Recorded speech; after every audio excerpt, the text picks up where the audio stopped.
Lajme, aktualitet, argëtim, horoskop, telenovela, showbiz, të gjitha në Metropol.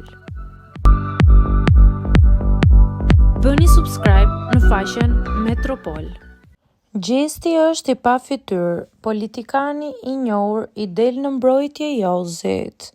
Ngjarja e fundit në spektaklin e madh ku konkurrenti i eliminuar Josefin Marku goditi dhe rrëzoi në tokë Gjestin gjatë transmetimit live, ka nxitur reagime të shumta jo vetëm nga publiku dhe mediat, por edhe nga figurat të politikës.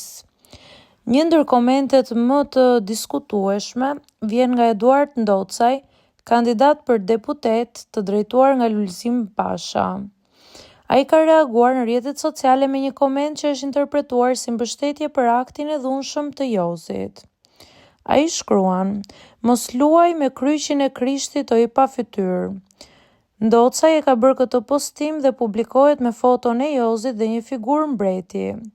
Ky reagim ka shkaktuar kritika dhe indinjat në opinion publik, duke u cilësuar si i papërshtatshëm dhe nxitës i gjuhës së urrëties në një kontekst ku dhuna është dënuar gjerësisht nga të gjitha palët. Deri tani nuk ka pasur një sqarim apo distancim zyrtar nga ana e partisë së tij apo liderit në lidhur me këtë deklaratë.